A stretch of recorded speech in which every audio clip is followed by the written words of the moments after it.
Estamos en la generación del 37, en el siglo XIX, en la naciente conformación del Estado, esa cosa que se estaba desarrollando y se puede abarcar en un gran proceso.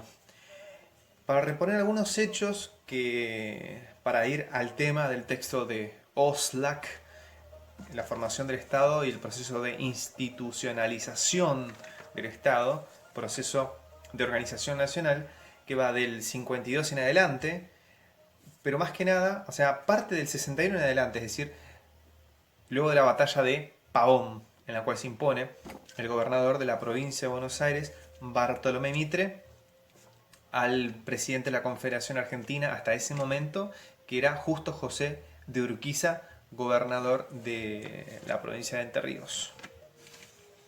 Entonces, acá, antes de ir al 61, del 61 al 1880, es decir, de 1861 a 1880, que se da el momento de fijación, de conformación e institucionalización como punto de llegada, y en adelante el periodo clásico de la República conservadora, oligárquica, argentina, es todos los hechos previos, es decir, los grandes momentos que marcaron a fuego, a sangre y fuego, que es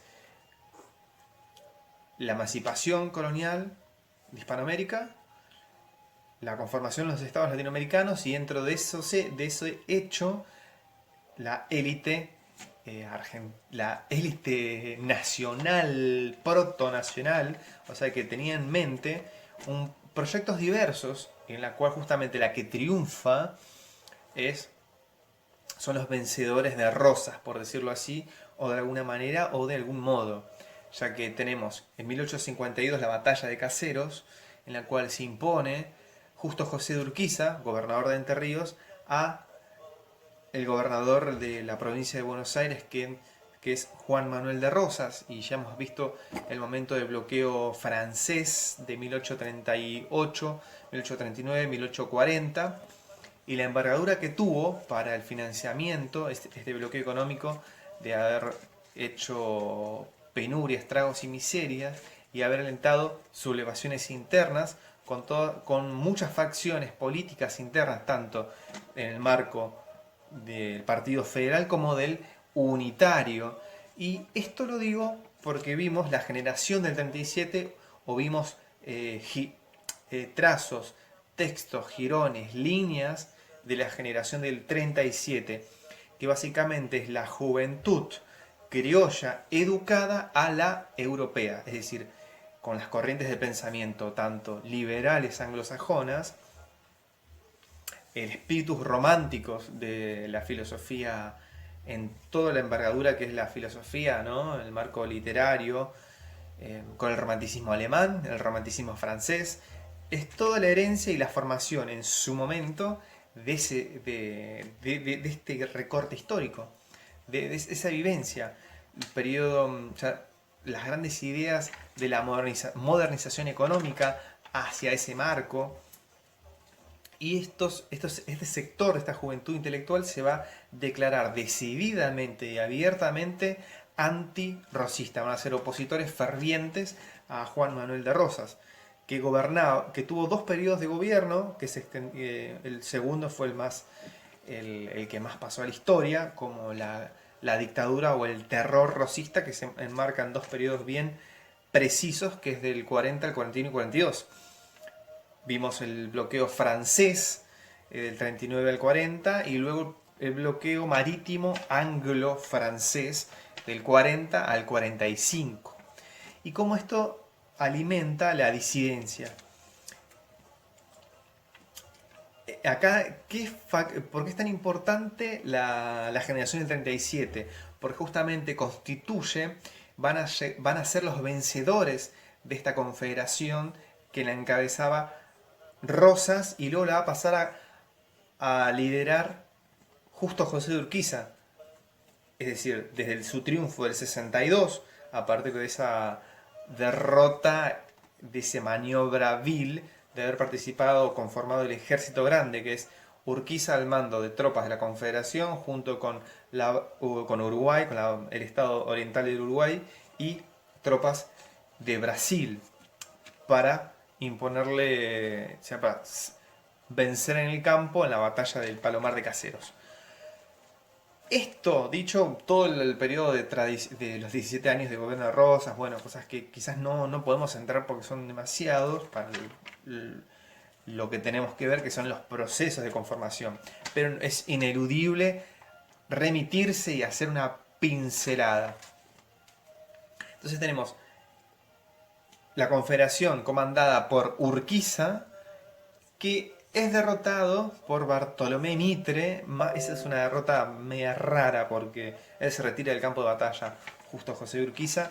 Entonces la gloria y los laureles le queda al gobernador entonces de Bartolomé Mitre.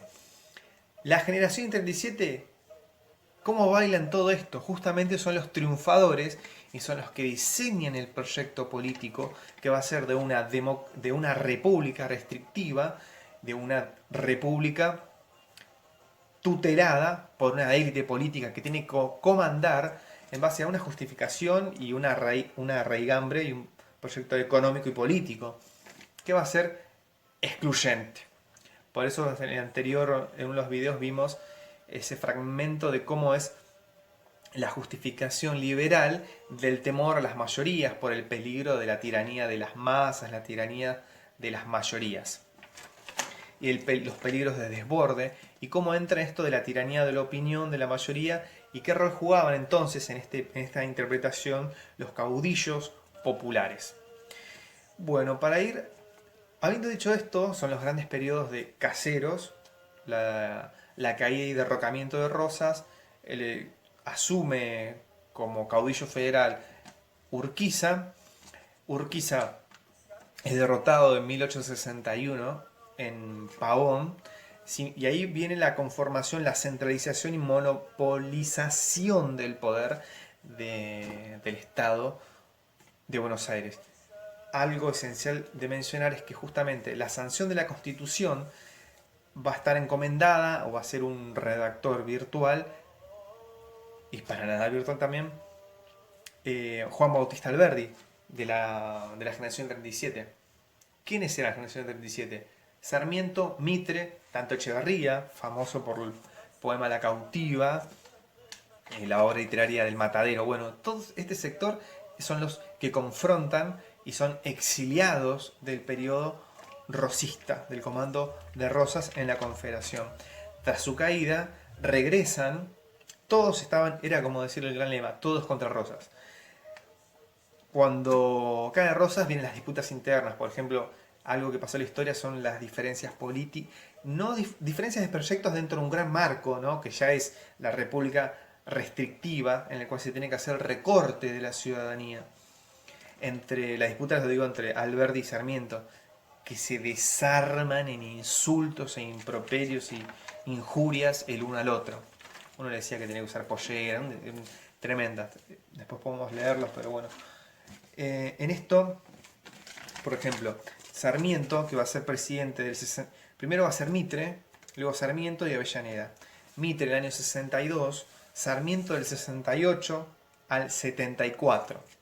Gobernador de la provincia de San Juan en el periodo previo del 62 al 64. Bueno, vemos esto, la obra fundamental que tiene, que es el Facundo, en ese ideario político del desprecio a lo popular, a conceptualizar la vida errante del gaucho, de los nativos, el desprecio por lo americano, y por el otro lado tener como norte, como figura, la Europa anglosajona. Y luego después, ¿qué rol jugaba la inmigración en todo esto? Y, como lo dice él en sus palabras, qué chasco se llevaron con la inmigración que realmente ocurrió. Bueno, esto es para reponer el escenario de la generación del 37.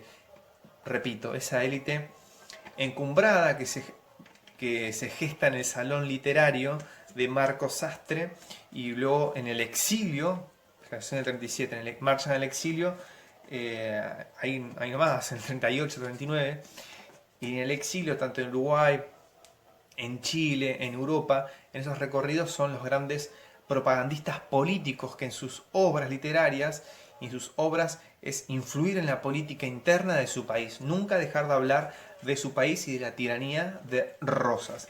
El tirano, el déspota, el que manipula a la muchedumbre, el terror, el terrorismo de la Confederación Argentina, el atraso, la tradición de la jurisprudencia y la costumbre hispánica, también hay un atisbo anticlerical por la concepción tradicional de Rosas y demás. Bueno, esto es en breves minutos lo que podemos recorrer de la generación del 37, su proyecto de una democracia, y ahí como se une, ¿no?, lo que hablamos en el video anterior, que era el principio de soberanía popular, pero cuando entra en choque, justamente, es como amalgamar esa tensión entre liberalismo y democracia, democracia de lo popular, la soberanía titular, de los titulares de la soberanía del pueblo, sí, la soberanía popular, y por otro lado la ciudadanía que tiene que ser recortada, restrictiva, en un marco de un gobierno de élites